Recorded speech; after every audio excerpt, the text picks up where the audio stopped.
Wow. Their motive was driven by an insatiable desire for fame and notoriety. According to Damn, bro. For some clout? For some fame? Bro, post a couple girl videos. Post some niggas twerking or something. Some shorties twerking. It worked for me? Damn, bro. That's crazy, bro.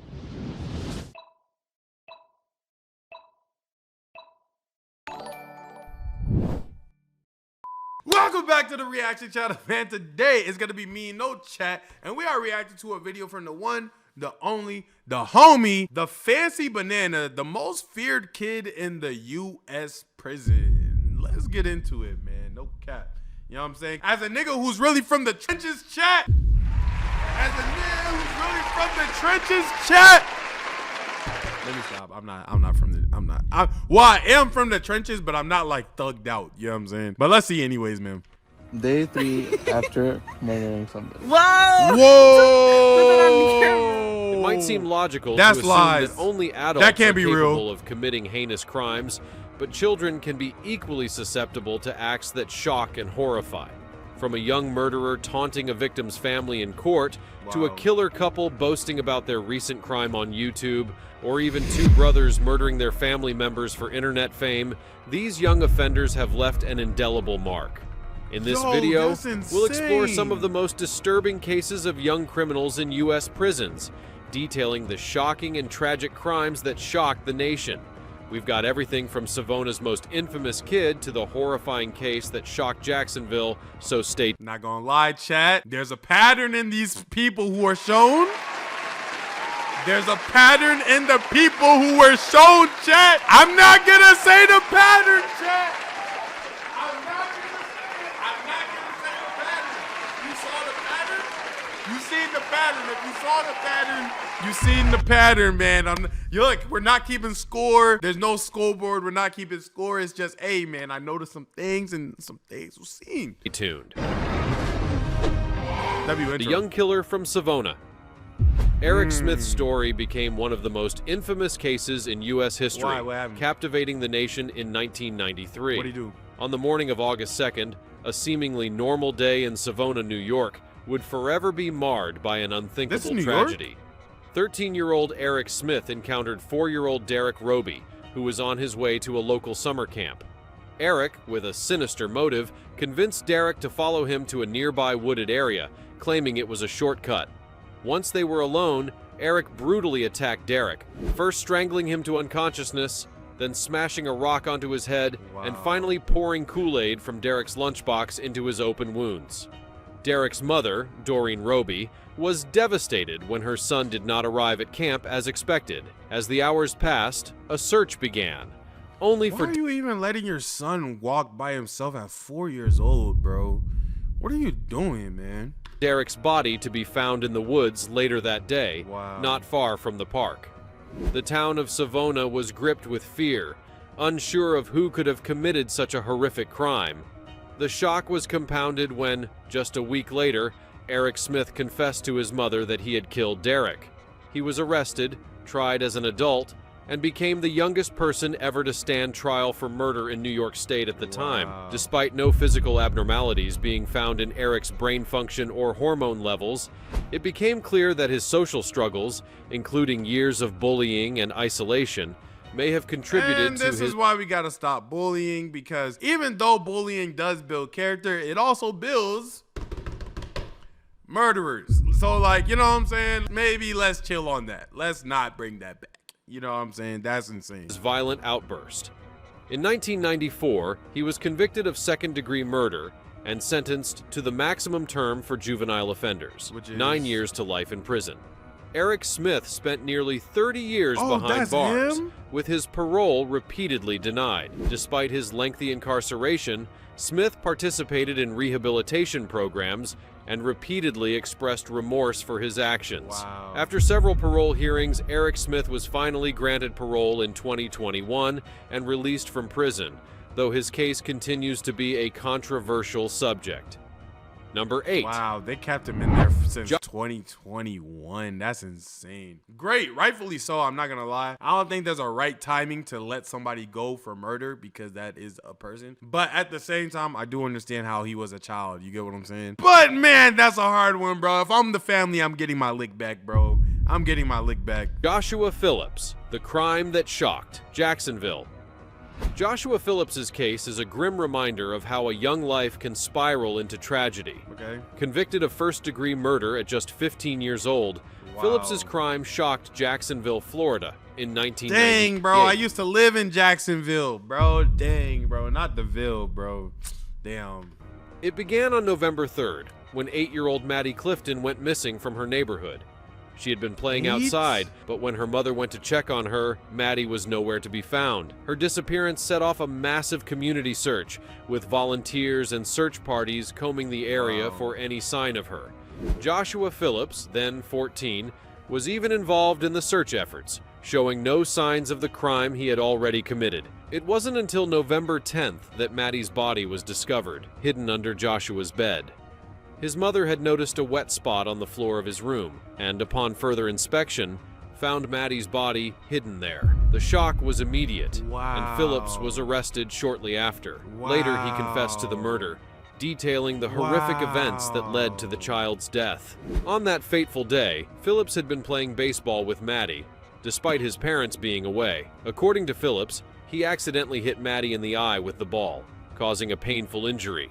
Fearing the consequences of his father's strict alcoholic behavior, Phillips panicked and tried to silence Maddie by hitting her with a baseball bat. See, I mean, this is why I'm like, this is why when some weirdo stuff happen, bro, I start pointing fingers at parents mad quick, bro, because it comes down to the parent. If the parent wasn't an alcoholic loser, he wouldn't have taken that little girl life, bro. That's why I point at parents mad quick, bro. Not everybody deserves to be parents, man. When that failed to stop her cries, he escalated the violence, stabbing her multiple times with a knife and ultimately killing her. He then attempted to hide the body, even using air fresheners to mask the smell as it began to decompose. Phillips was charged as an adult and sentenced to life without parole, avoiding the death penalty due to his age. This tragic crime, committed by a young boy, left the community in disbelief. Now in his 40s, Joshua Phillips remains incarcerated at the Cross City Correctional Institution, serving out a life sentence for the brutal murder of Maddie Clifton. His case remains a sobering reminder of the darkness that can sometimes take hold of young minds. Number 7. Beaver Brothers, the deadliest crime in Broken Arrow. The Beaver Brothers case stands as one of the most chilling acts of mass murder in Broken Arrow, Oklahoma. On July 22nd, 2015, Robert, 18, and Michael, 16, executed a violent plan to murder their family members in their home. Their motive was driven by an insatiable desire for fame and notoriety. According to— Damn, bro. For some clout? For some fame? Bro, post a couple girl videos. Post some niggas twerking or something. Some shorties twerking. It worked for me. Damn, bro, that's crazy, bro. You were Mr. Beast in the wrong direction, bro. To Detective Rihanna Russell, the brothers— He said, behind me, I have my entire family, and I'm going to— Yo, that's crazy. That's insane, bro. aimed to kill at least 50 people, desperate for media coverage and a Wikipedia page. They had carefully planned the massacre, amassing a collection of knives for the brutal task. The horrifying night began when Michael lured his sister into a bedroom under the guise of showing her something on the computer. Once inside, Robert ambushed her, slashing her throat and stabbing her multiple times. Their mother, April, was then brutally attacked by Robert, who inflicted at least 48 knife wounds, killing her instantly.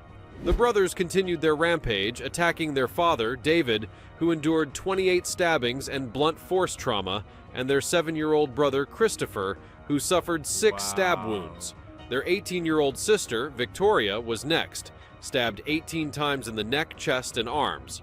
In the midst of the chaos, Daniel, just 12 years old, managed to lock himself in a room and call 911. But Michael tricked him into opening the door, pretending to be a victim. Once inside, the brothers stabbed Daniel 9 times. Despite the brutal attack, Daniel's quick thinking played a crucial role in saving his 2 younger sisters. Autumn, 2, and Crystal, 13. Wow. The brothers fled the bro. scene. Imagine coming from that family, bro. That is insane, man. That is insane. And you can look at them and tell they're weird, bro. One of my biggest fears ever, bro, is like passing away due to the negligence of a family member that I raised, i.e. my son, daughter, or whatever the case may be. Because I'm like, dang, bro, in a messed up way, you created what took you off this earth. That's crazy, bro. I can't, one of my worst fears, man. But police soon tracked them down with the help of a canine unit, locating them in a wooded area nearby. Crystal Beaver, a survivor of the attack, identified her brothers as the perpetrators. Robert and Michael were charged with 5 counts of first-degree murder and 1 count of assault with intent to kill. Wow. They both pled not guilty, but in 2016 and 2018, they were convicted on all charges. Robert received a life sentence without parole, while Michael, due to his age, was sentenced to life with the possibility of parole, though his release is highly unlikely. Yeah, don't release that nigga, Number bro. 6. Heavenly Arroyo, a teenage murderer's cold heart. Is she black? She not black. In a tragic case of teenage violence, Heavenly Arroyo, a 15-year-old girl, ended the life of 68-year-old Ana Vasquez Rodriguez Wow. in a brutal and shocking manner. The incident took place on October 6, 2019, at Arroyo's great-uncle's home in Fall River, She don't even look concerned either, bro. Yeah, that's horrible. Massachusetts. The tension in the household had been building for days, and when Arroyo's great-uncle, who was planning a trip to New York, was delayed due to car problems, it pushed Arroyo to a breaking point. Frustrated and agitated, she chose to take out her anger on Ana.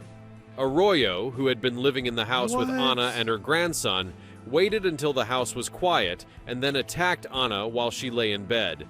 Using a knife, she stabbed the elderly woman 70 times. The only other person in the house at the time was Ana's grandson, who was playing video games in another room, unaware of the horrific crime taking place just a few feet away. After the murder, This is some scary movie stuff, bro. Arroyo calmly took a shower, discarded her blood-stained clothes in a nearby dumpster, and then tried to cover up her crime by claiming that a masked man had entered the house and killed Ana. Her story began to unravel when security footage from the Fall River Housing Authority showed her disposing of the clothes, contradicting her earlier statement. Once arrested, Arroyo's demeanor shifted dramatically. In a court appearance, she shockingly smiled and flipped her hair, showing no remorse for her actions. In 2023, Arroyo, now 18, pleaded guilty to second-degree murder in Fall River Superior Court. Judge Rene Dupuis sentenced her to life in prison with the possibility of parole after 19 years. Number 5. Sierra Halseth. Definitely white. Not that we're keeping count, not that we're keeping count, not that we're keeping A count. teenager's murderous plot with her boyfriend. In a disturbing case of teenage rebellion and murder, 16-year-old Sierra Halseth and her 18-year-old boyfriend, Aaron Guerrero, executed a gruesome and calculated murder. The victim was Sierra's father, Daniel Halseth, who had been involved in a contentious custody battle with Sierra's mother, Elizabeth Helgelian. Beautiful woman. Sierra and Aaron's relationship was short-lived but filled with tension, and when their parents found out they planned to run away to Los Angeles, their relationship ended. On April 8, 2021, the young couple purchased a circular saw blades, bleach, lighter fluid, gloves, and a drop cloth, preparing for the murder. The next day, Daniel Halseth's mutilated body was discovered in his garage. The autopsy revealed he had suffered over 70 stab wounds to his head, neck, and torso. In an attempt to hide their crime, the couple stuffed his remains into a sleeping bag and set them on fire, leaving his body unrecognizable. After the murder, Sierra and Aaron recorded a video for YouTube, where Aaron announced they were free and enjoying their new life. However, their run from justice was short-lived. Authorities apprehended them in Salt Lake City shortly after the video went public. On May 26, 2000... Wow, so they made a video. They did the crime, got away with it, actually.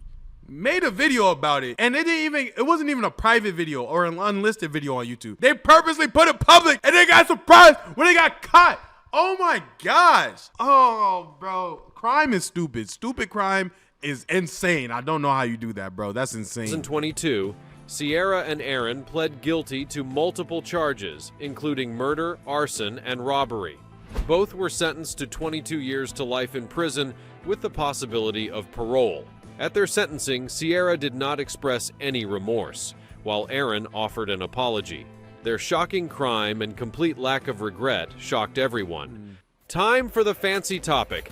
In a shocking and unsettling turn of events, a young boy named Jason, aged only 14, has become one of the most feared figures in a high-security adult prison. Known for his cold demeanor and terrifying reputation, Jason's journey to the prison system has left prison staff, law enforcement, and inmates alike shaken to the core.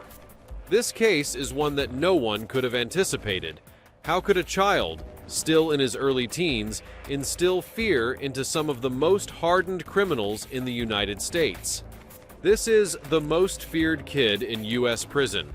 Jason's backstory is filled with violence and trauma. Raised in a broken home and surrounded by crime, he quickly developed a dangerous temper. It was in his early teens when he was first arrested for violent crimes, which included assaults and robberies. His notorious actions were enough to lead authorities to classify him as a juvenile delinquent, though it was clear from the start that his issues went much deeper than typical behavioral problems. His violent outbursts seemed almost premeditated, and those who witnessed them claimed they were unlike anything they'd ever seen in a child. As Jason continued to escalate in his crimes, it became apparent that traditional juvenile detention facilities were no longer enough to contain him. At 14, his violent tendencies had reached a point where the authorities decided it was time to place him in an adult facility. No one knew exactly what to expect when he arrived, but what followed has left many questioning the safety of the prison system. From the moment Jason stepped into the high-security prison, it was clear that he was not like the other inmates. Despite his small size and youthful appearance, his presence alone seemed to intimidate even the most hardened criminals. Prison guards sounds like an anime character. Who was in that joint? Baki? Holy, bro. Reported that he had an unnerving ability to stay calm in situations that would provoke most adults. His cold, calculating gaze was enough to make even the toughest men feel uneasy. Jason's tattoos, which appeared far too soon for a boy his age, only added to the air of menace he exuded. The designs, eerie and symbolic, marked him as someone who had lived a life far beyond his years. His reputation grew quickly, and soon even the most dangerous of adult prisoners feared him. Inmates who were once considered the toughest in the prison found themselves avoiding eye contact with him, and rumors began to spread of his ability to manipulate situations to his advantage. Now, months into his stay at the adult facility, Jason has earned a reputation as the most feared inmate in the prison. There are whispers among the prisoners of violent encounters involving Jason, though the details remain unclear. Even the guards, who are trained to handle dangerous situations, find themselves wary of him. They have stated that while they attempt to maintain control, there is something unnerving about Jason that makes him hard to contain. Many believe his future holds even more danger. How did such a young child become such a terrifying force in an adult prison? What drives Jason, and what is it that makes him so dangerous? These questions continue to loom over his story as authorities try to figure out what the future holds for this frightening young man. I'll tell you what it holds. More prison years, more time behind bars, more non-parole, and a lot of time off the streets, and hopefully the death penalty. I don't know. Whatever it is, keep him away from society, bro. He sounds like one of the worst things that could ever happen. Let go, bro. I'm not gonna lie. He sounds like a Voltramite. Okay, but if you guys like the video, make sure you guys like, comment, subscribe down below. Check out me and Yo-Yo's collab reaction channel. It's called SSY, but type in Stan X Yo-Yo to find it. And I'll see y'all guys in the next video. Goodbye. Peace.